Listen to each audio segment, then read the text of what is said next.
Hi kids! Do you remember last week we talked about gifts? We saw that Joseph had been given a gift by God to interpret dreams because he used the gift that he was given. He was summoned by Pharaoh to interpret some dreams that he was having. These dreams meant that the whole land of Egypt would have 7 years of plenty followed by 7 years of famine. Pharaoh was obviously quite shocked by this and worried about how this land will cope during the 7 years of famine. God had given Joseph wisdom, and he had something to say to Pharaoh, that they were to store up some of the abundant grain in the years of plenty in preparation for the hard years. Pharaoh was thrilled at the leadership of Joseph and trusted him to be prime minister of Egypt because Joseph had learned to trust God and do his work well as a slave and then in prison. He set about in his new important duties in the same way. This week, we are going to be talking about circles of influence. After this, you'll be making circles of your own. I think. Let's talk about who might go into our circles. God has given us all gifts, which we are asked to develop, but we're also asked to share these gifts with other people. In fact, some of the gifts that God has given us might just be a blessing to those that God has put in our lives.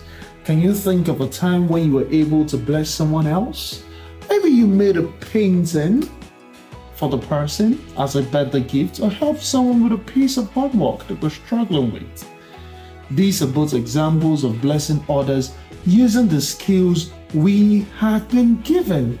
We see this in the life of Joseph. When he was sold into Potiphar's household, his master saw how hard he worked and his influence increased until he ran and managed all that Potiphar owned. Then in prison, again, the God saw the leader within, Joseph, and put him in charge there. Isn't this amazing?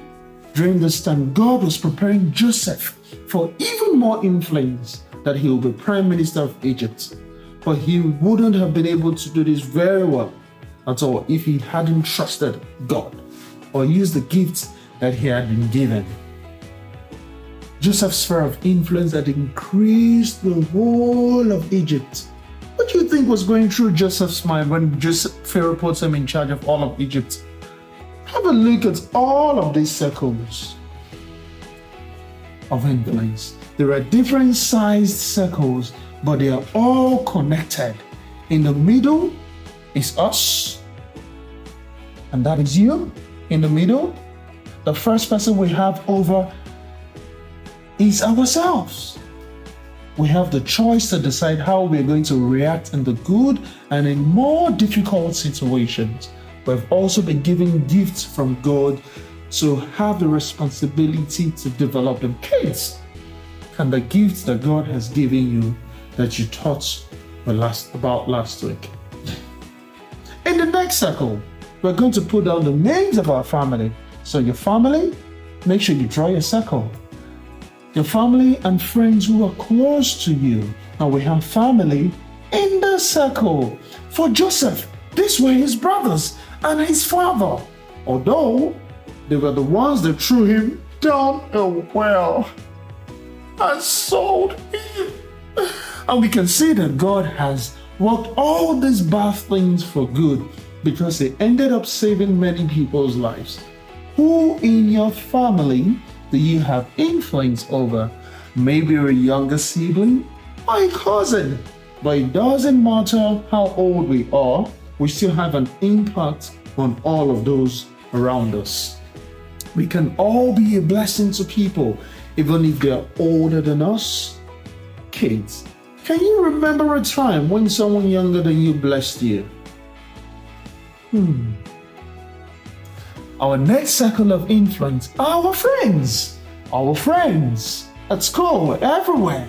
They can be at school, they can be at the football club that we go to.